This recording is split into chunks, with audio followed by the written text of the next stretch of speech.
Halo Sobat Industri, kalian tentu sudah mengenal kain batik bukan?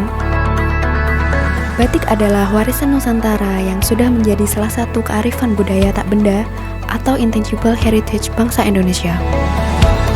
Tahukah kalian bagaimana kain batik ini diwarnai? Pewarnaan pada kain batik bisa dari pewarna sintetis maupun pewarna alami. Yuk, kita ikuti tutorial pewarnaan pada kain batik dengan pewarna alami ini. Berikut adalah alat dan bahan yang perlu dipersiapkan pada proses pembuatan kain batik. Untuk pewarnaan alami, alat yang perlu dipersiapkan adalah: di video ini, kita akan mempelajari pewarnaan alami golongan kompleks logam yang membutuhkan fiksator dan golongan bejana yang memerlukan reaksi reduksi oksidasi. Berikut adalah macam-macam pewarna alami, fiksator, dan bahan pembantu lainnya ya. Berikut adalah macam-macam pewarna alami, fiksator, dan bahan pembantu lainnya ya.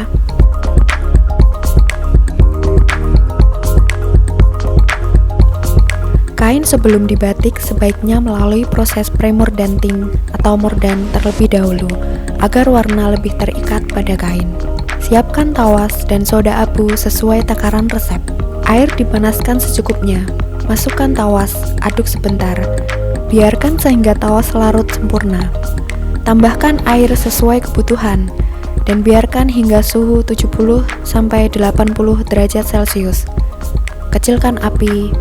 Masukkan soda abu sesuai takaran resep. Aduk rata. Kain polos yang sebelumnya telah di TRO dan ditiriskan dimasukkan hingga terendam seluruhnya. Biarkan selama 1 jam dengan api kecil. Matikan api dan biarkan kain terendam selama 1 malam.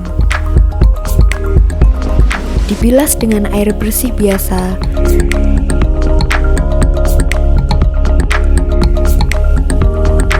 Dan dijemur hingga kering. Kain siap untuk dibatik ya, Sobat Industri. Sebelum menyiapkan larutan pewarna alami, kita siapkan dulu larutan fiksatornya yuk.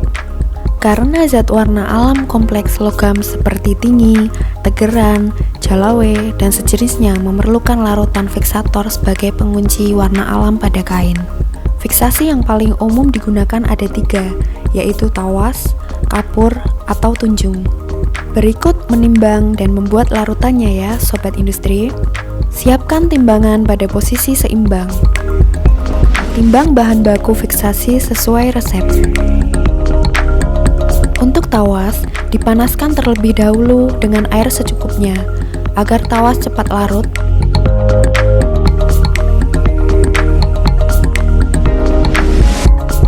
Kemudian ditambahkan air sesuai kebutuhan resep. Untuk kapur dan tunjung, dapat langsung ditambahkan air sesuai kebutuhan resep.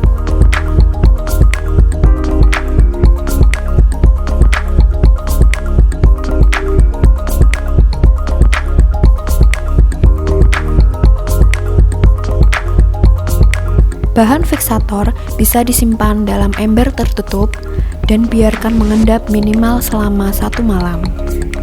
Keesokan hari, larutan fiksatormu sudah siap digunakan, Sobat Industri. Selanjutnya adalah proses pembuatan larutan warna alami ya, Sobat Industri. Cara memperoleh larutan warna alam adalah dengan merebusnya. Sebelum direbus, bahan warna alam ini perlu kita rendam terlebih dahulu. Yuk, simak caranya. Siapkan timbangan dengan posisi seimbang, jarum di angka 0. Timbang bahan baku warna alam sesuai kebutuhan resep. Masukkan bahan baku warna alam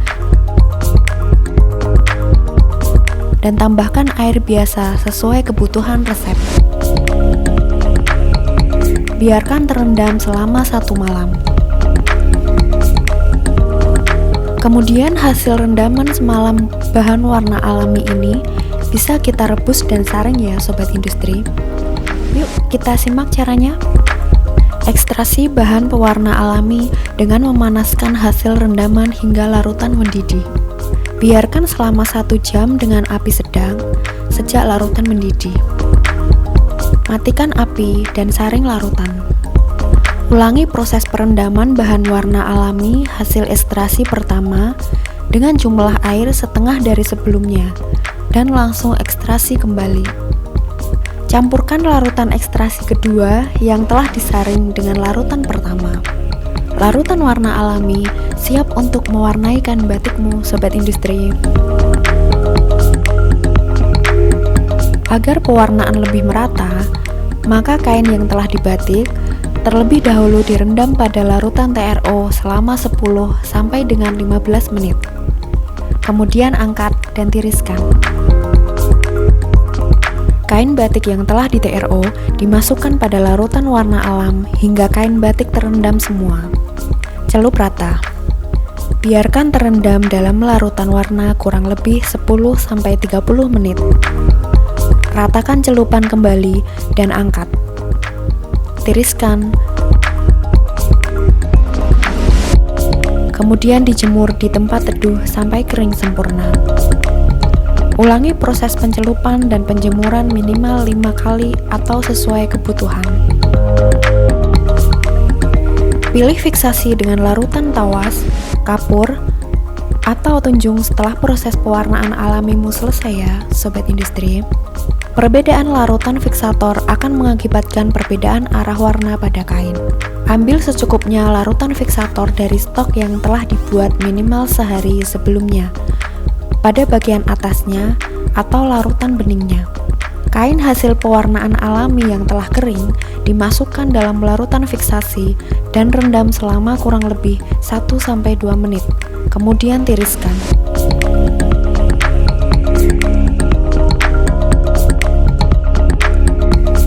Cuci bersih kain batik dan jemur di tempat teduh.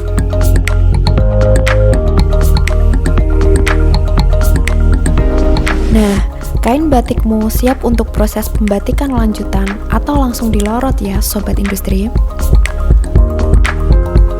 Pasta indigo adalah bahan baku pewarna alami yang merupakan zat warna golongan bejana. Berikut tahapan pembuatan larutan dari pasta indigo. Timbang bahan baku pasta indigo dan gula jawa sesuai kebutuhan resep. Gula jawa dilarutkan dengan air terlebih dahulu.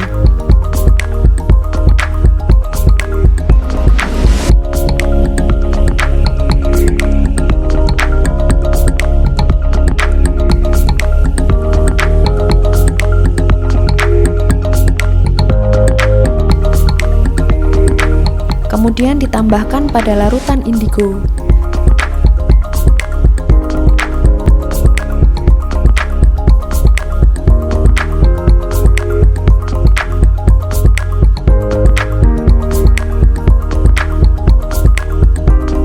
Tutup larutan indigo dan biarkan selama 1 malam. Agar pewarnaan lebih merata, maka kain yang telah dibatik terlebih dahulu direndam pada larutan TRO selama 10 sampai dengan 15 menit.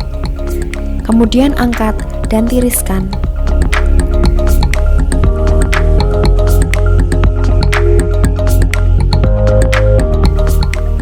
Kain batik yang telah di TRO dimasukkan pada larutan warna indigo hingga kain batik terendam semua. Celup rata. Biarkan terendam dalam larutan warna kurang lebih 10-30 menit. Ratakan celupan kembali dan angkat. Jemur sebentar agar warna alam pada kain teroksidasi atau berubah warna.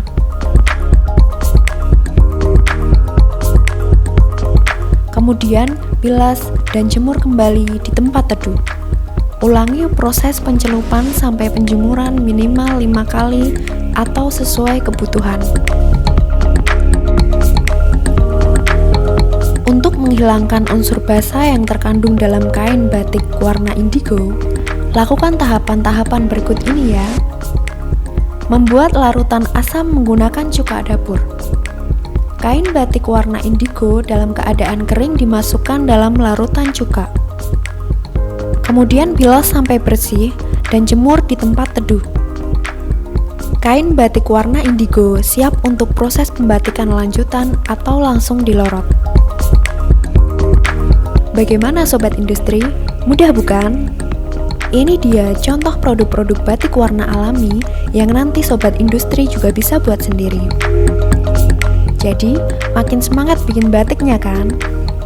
Jadi, tunggu apa lagi sobat industri? Ayo terus tingkatkan kreativitas dan inovasimu untuk batik Indonesia.